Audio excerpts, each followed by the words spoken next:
Hey everyone, this is Dylan from the Hales. I'm here with my uncle, Doug Rudolph, who is the writer of Till I See You Again. Doug, thanks for being here. My pleasure, man. Thanks for having me. Of course, of course. I guess we should get into a bit of the backstory of the song. Just give us a little bit of a Sure. history on how the song was written. Absolutely, my pleasure. You, as a songwriter, can relate. I think we all write about stuff that we experience or that comes from somewhere that's something that's happened in our lives. They're not always like as distinct as this one, but this was a pretty interesting one. I was thinking about it the other day. I wrote this song when I was your age. I wrote it 45 years ago, which is hard to imagine, hard to say, but it was a strange thing that happened. It's got that kind of feel to it because I was in LA. I used to go out to LA all the time to visit my brother, who's a songwriter, and he was actually in the studio with Stevie Wonder at that point in time, and so every day I would go and visit him and watch what was going on. And I left one day and I was having lunch at this cool place on Sunset Strip. And I saw this girl walk in to the restaurant and she was magnificent, like I could barely breathe. And I thought, why can't I meet a girl like that? And they walked her over and sat her at the table right next to me. And I debated for quite a while if I had the guts to say anything. And finally I struck up a little conversation and we just kind of hit it off. And it was like magical. And we spent the rest of the day, and I mean the rest of the day, together, and it was as if I had had an out-of-body experience, kind of, where I had never felt anything like this, and it was the most magical day of my life. And 45 years ago, we didn't have cell phones, so we made a plan. Late that night, we made a plan that we would meet back at that restaurant at 12:30 the next day. And I somehow got up and went to the studio again because I wanted to see what was going on.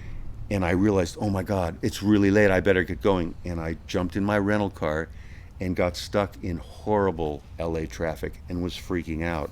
Had no phone, couldn't do anything, and the whole time I'm thinking, oh my God, I can't blow this. I can't. This is my dream girl. This is it. I've never felt this way before, right? And I got to the restaurant almost an hour late, and I went running in, and she wasn't there. And my world was shattered. Okay, so for the rest of that week, I went back to the restaurant every day at that time, and she was never there. And so I used to stay in a hotel out there when I was visiting, and had my guitar with me at all times.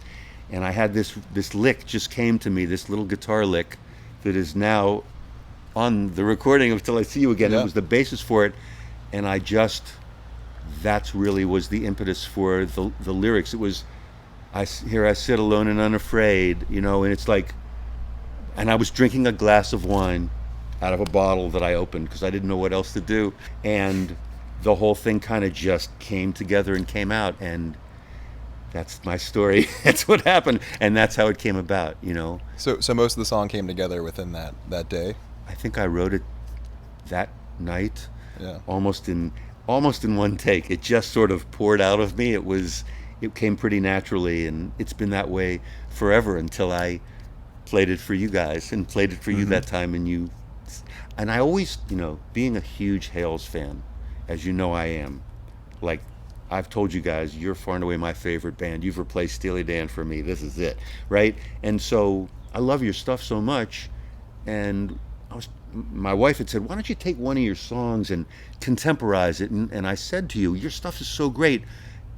Can you recommend anybody? And you recommended Matt in LA, who was producing some of your stuff. And you were nice enough to hook me up with him. And when I went to LA this past summer, I had my guitar with me and I met with him, and he picked that song. He said, I want to do this one. I said, okay, great. Why? Because that was the one I always thought made me think of you guys, right? And he said, it's in my wheelhouse. I think I can do a number on it. I said, fantastic. And then I sent it to you, and you said, I know why he picked it, and the rest is history. And it's kind of cool because that little the guitar part that I laid there, you guys were nice enough to keep in the song, and it's Give kind us of a cool. little sample, maybe. Yeah, and I remember sitting in the hotel room, pining away for this girl, and just this little.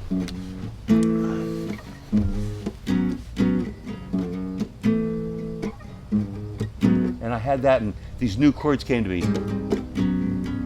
Yeah. That This bridge. great little step down. And the song came together. and it was, for me, it was magical, and it was almost a catharsis because I never saw her again, and I thought about her for many years thereafter until I met my wife. Honey, if you're watching, I don't even remember her name. I really don't. So, yeah, the next time I felt like that was when I met my wife. Your aunt. So how did you feel? What were your first? You can be candid here. What were your first reactions when you heard what Matt had done with the song? I freaked out. Everybody freaked out. We all went nuts. And I mean everyone in my family. My brother, who's a very successful and brilliant songwriter, when he heard it, he flipped out, and for me, it was such a thrill. Yeah. But then really what happened that was amazing was, Matt said, "Who do you want to sing it?" And I said, "Not me, I sing okay." I said, "My dream would be like maybe if I could get Robbie to sing it, but I would never ask Robbie. I would never do that. I would never be so presumptuous." And I spoke to you, yeah. and when I played the song for you, you said, maybe Robbie could take a pass at it. I said, yeah. Are you kidding? Like, that would be my dream come true. Right. Other than the fact that you guys are now doing this song, which is the next dream come true for me. So Robbie, told me we sent it to him. You sent it to him. Yeah. He heard it. He immediately cut the vocals, sent it back, and I thought I had gone to heaven. I thought that was it. I first heard your version, your sort of audio, right. Your voice memo on your iPhone that you had recorded with your guitar, and I loved it from the second I heard it, and then I heard Matt's version, and I loved it even more. Right. But I was hesitant to sort of bring it to the Hales. I don't want to be like, "Hey, my uncle wrote this great song. Let's make it our song." But when I sent it to Robbie, for him to record vocals over, I was hoping I would get some kind of response about that. And sure enough, he was just like, "Dylan, this needs to be a Hale song." So you said you wrote it 45 years ago? Do you have the exact year? You know how I know? I know because after I wrote it and I was in LA, I came home and I had a little 8-track reel-to-reel in this little apartment I was living in, and I would work till 11 o'clock at night. I was in the restaurant business, and I would come home at 11 o'clock most nights, and I would start to work on my music. And I remember it was the first thing that I recorded on my little 8-track where I was bouncing stuff back and forth. And I remember the year I lived at the Charter Club, right on 36th Street. I believe it was 75. So wait, that's 25, 45. Yeah, 75. 1975. I was living in the Charter Club. That's when I did that. Yeah, and I was going to LA. I was 24. Yeah. Right in where you guys are, Yeah.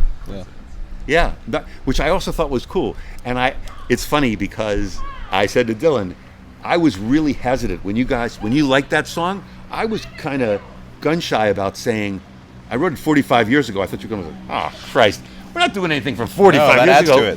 Right? And yet, when people heard, they said, "You're crazy. That's a cool thing," And I said, "Okay." But I thought it was cool that for me to write that when I was your age and for you guys to be doing it now, it's kind of a generational thing. There is something pretty neat about that. It's pretty interesting. I think it speaks to how well written it is. I mean, it's timeless. And I've always believed a great song's a great song, no matter what form. Yeah. Right?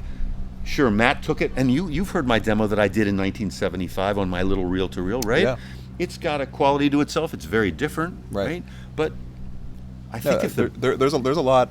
Well, there are some aspects of that recording that influenced our version. Great.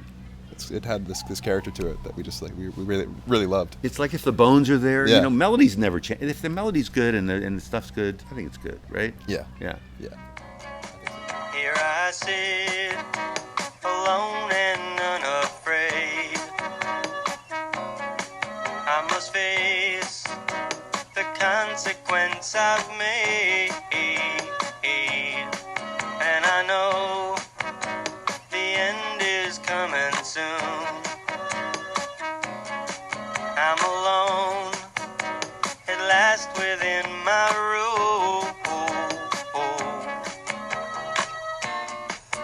and I'm gonna take my time drinking this bottle of good wine till I see you again. Yes, I'm gonna live what's mine, drinking this last glass of good wine till I see you again. Oh, till I see you again.